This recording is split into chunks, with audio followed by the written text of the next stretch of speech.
ndakatorima hangu zvimadomasi zvangu.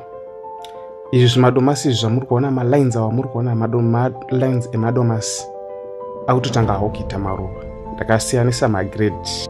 Iri ndo grade B. Then iri ramakuona iri nemadomasi awa akutoibva zvawo ndo grade A yacho ratakatanga. Takutokohwa takuda kutomeka mari papa. Domasi redu ratiri kurima iri rinonzi rodate. Rodate ndo domasi rarorima irori ramuri kuona iri ndo grade A yacho.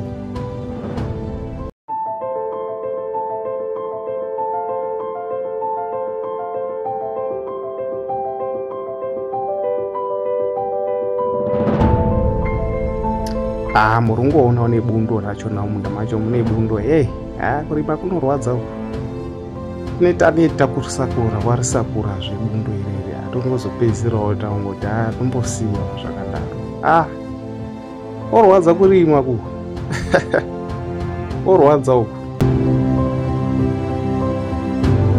Tabva padomasi redu tikupinda futi mubhinzi dzedu. Bhinzi dzedu ndo dzamuri kuona idzi bhinzi dzacho taita kachallenge kekuti dziri takakurohwa nechando. Bhinzi dzedu dzakutanga ita maruva.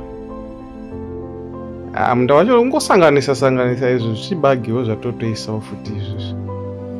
Saka bhinzi dzedu tikati domasi redu riripo, bhinzi dzedu todi dziripo, supu yedu, bhinzi dzedu. Chasara kuenda hotendeti.